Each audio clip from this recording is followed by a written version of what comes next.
সর্বপ্রথমে মহান ঈশ্বরকে ধন্যবাদ দিয়ে এবং সকলকে আরেকটিবার প্রভু যীশু খ্রিস্টের নামে শুভেচ্ছা জানাই। সকলকে জয় যীশু।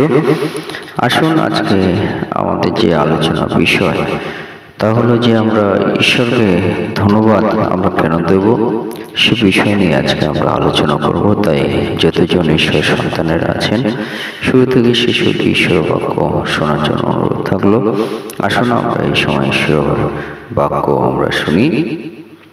যখন 11 অধ্যায় 41 পদ। পরে যীশু উপরের দিকে চক্ষু তুলিয়া কহিলেন, পিতা, তোমার ধন্যবাদ করি যে তুমি আমার কথা শুনিয়াছ। ঈশ্বর তার বাক্যে আমাদের প্রত্যেককে আশীর্বাদ যুক্ত করুন, আমেন।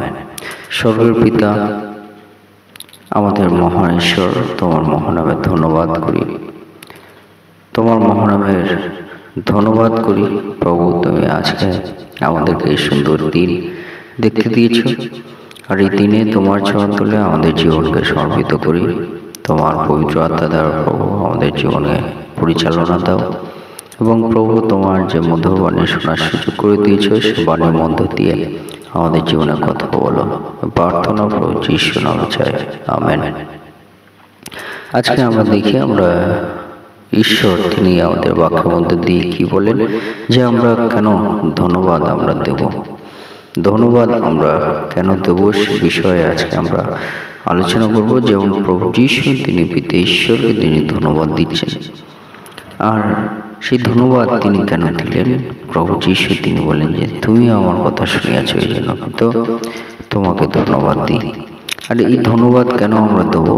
কারণ আমরা যখন প্রভু যীশু নামেতে আমরা প্রার্থনা করি, প্রভু যীশু নামেতে যখন পিতা ঈশ্বর আমাদের প্রার্থনা উত্তর দেয়, আর সেই উত্তর দেওয়ার আগে পর্যন্ত আমরা পিতাকে ধন্যবাদ দিই, তাকে ডাকি।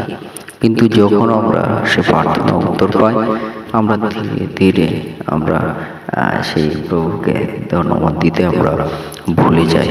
আমরা আমাদের প্রার্থনার যে উত্তর, যে কাজ, সে কাজ হয়ে যাওয়ার পরে আমরা ঈশ্বরকে আমরা ভুলে যাই। আমরা সেই স্থান আমরা ত্যাগ করি, আমরা সে প্রার্থনায় আর আসতে চাই না। অনেকে আবার অনেকে আসে, কিন্তু যারা আসে না তাদের ক্ষেত্রে পিতা ঈশ্বর তিনি আমাদেরকে কি বলছেন, যেন আমরা আরো প্রার্থনা উত্তর দেওয়ার পরেও আরো যেন আমরা বেশি করে পিতাকে আমরা ধন্যবাদ আমরা দিই, তাকে যেন আমরা ধন্যবাদ দিতে না ভুলে যাই।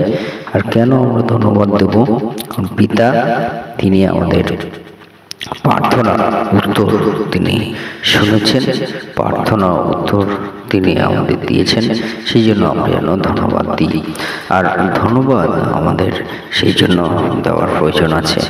মথি 14 অধ্যায় 19 পদ সেখানে লেখা, পরে তিনি লোকসমূহকে ঘাসের উপরে বসিতে আজ্ঞা করিলেন, আর সেই 5খানি রুটি ও 2টি মাছ লইয়া স্বর্গের দিকে ঊর্ধ্ব দৃষ্টি করিয়া আশীর্বাদ করিলেন, এবং রুটি কয়খানি ভাঙিয়া শিষ্যদিগকে দিলেন, শিষ্যরা লোকদিগকে দিলেন, আমেন। অর্থাৎ আমরা যে বিষয় আমরা দেখি যে মথি 14 অধ্যায় 19 পদে সেখানে পিতা ঈশ্বর আমাদের প্রভু যীশু যখন তিনি সেই 5টি রুটি এবং 2টি মাছ লইয়া স্বর্গের দিকে ঊর্ধ্ব দৃষ্টি করিয়া আশীর্বাদ করিলেন, এবং রুটি কয়খানি ভাঙিয়া শিষ্যদিগকে দিলেন, শিষ্যরা লোকদিগকে দিলেন। আর সেটি কিভাবে করলেন? ধন্যবাদ পূর্বক, পিতাকে ধন্যবাদ পূর্বক তিনি সেই 5টি মাছ এবং 5টি রুটি এবং 2টি মাছ নিয়ে তিনি ধন্যবাদ পূর্বক সেই রুটি কয়খানি তিনি ভাঙিলেন।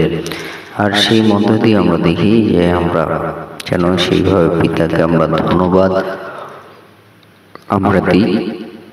লেবীয় পুস্তক 7 অধ্যায় 12 পদে লেখা আছে, কেহ যদি স্তবার্থক বলি আনে, তবে সে স্তববলির সহিত তৈল মিশ্রিত তাড়িশূন্য রুটি, তৈলাক্ত তাড়িশূন্য সরু চাকলি, তৈলসিক্ত সূক্ষ্ম সুজি, তৈলাক্ত তৈলাক্তক পিষ্টক নিবেদন করিবে, সে মঙ্গলার্থক স্তব বলির সহিত আড়িযুক্ত রুটি লইয়া উপহার দিবে। আমেন। অর্থাৎ আমরা দেখি যে আগেকার সময় যখন ঈশ্বরের কাছে সমস্ত কিছু উৎসর্গ করা হতো, তখন আমরা দেখতাম যে সে কিভাবে উৎসর্গ করা হতো, ধন্যবাদ পূর্বক, ঈশ্বরের প্রতি ধন্যবাদ পূর্বক সমস্ত কিছু উৎসর্গ করত। সেটি কিভাবে? যা কিছু আমরা পিতার চরণতলে আমরা দিই না কেন, উপহার স্বরূপ আমরা যেন ধন্যবাদ পূর্বক পিতাকে ধন্যবাদ পূর্বক পিতাকে ধন্যবাদ পূর্বক যেন আমরা উপহার স্বরূপ আমরা নিয়ে আসি। দান, দশমাংশ, উপহার যা কিছু আছে আমরা পিতার গৃহে এখনো আমরা দান দশমাংশ মধ্য দিয়ে পিতাকে যেন আমরা উপহার আমরা দিই। যে যেখানে থাকি না কেন, যে কোনো মণ্ডলীতে, সেখানে যেন আমরা দান দশমাংশ উপহার আমরা দিই এবং ধন্যবাদ পূর্বক, যাতে ঈশ্বরের কার্য আরো বৃদ্ধি পায়, ঈশ্বরের কার্য বৃদ্ধির জন্য আমরা যেন মণ্ডলীতে আমরা দান দশমাংশ আমরা উপহার স্বরূপ আমরা যেন দিই, এবং সেটি ধন্যবাদ পূর্বক পিতাকে ধন্যবাদ পূর্বক আমরা যেন আমাদের যে মণ্ডলী আছে না কেন, সেই মণ্ডলীতে আমরা যেন দিই, যাতে ঈশ্বরের রাজ্যের কার্য চলতে থাকে অনন্তকালে ধরে। এবং গীত সংহিতার 7 অধ্যায় 17 পদে সেখানে কি লেখা আছে? আমি সদাপ্রভুর ধর্মশীলতা অনুসারে তাহার স্তব করিব, পরাৎপর সদাপ্রভুর নামের প্রশংসা গান করিব। আমেন। তা বলছে, আমি সদাপ্রভুর ধর্মশীলতার অনুসারে তাহার স্তব করব এবং পরপর সদাপ্রভুর নামে প্রশংসা গান করব। আমরা ঈশ্বরকে ধন্যবাদ আমরা দেব, কিন্তু কেমনভাবে আমরা ঈশ্বরকে ধন্যবাদ দেব? আমরা প্রশংসা গানের মধ্য দিয়েও, ঈশ্বরের নামেতে প্রশংসা গানের মধ্য দিয়েও তার ধন্যবাদ যেন আমরা দিই। ইফিসীয় 5 অধ্যায় 20 পদ, সেখানে কি লেখা আছে? সর্বদা সর্ববিষয়ে নিমিত্ত আমাদের প্রভু যীশু খ্রিস্টের নামে পিতা ঈশ্বরের ধন্যবাদ করো। আমেন। তাহলে আমরা ধন্যবাদ কি করবো? সর্বদা সর্ববিষয় নিমিত্ত, সর্ববিষয়ে যা কিছু আমরা প্রার্থনা করি না কেন, আমাদের প্রভু যীশু খ্রিস্টের নামেতে যেন আমরা পিতা ঈশ্বরের ধন্যবাদ আমরা করি। হালেলুয়া। সেই ধন্যবাদ আমরা যেন দিতে না ভুলি। এবং প্রথম থিসলনিকীয় তার 5 অধ্যায় 18 পদে লেখা আছে, সর্ববিষয়ে ধন্যবাদ করো, কারণ খ্রিস্ট যীশুতে ইহাই তোমাদের উদ্দেশ্যে ঈশ্বরের ইচ্ছা। আমেন।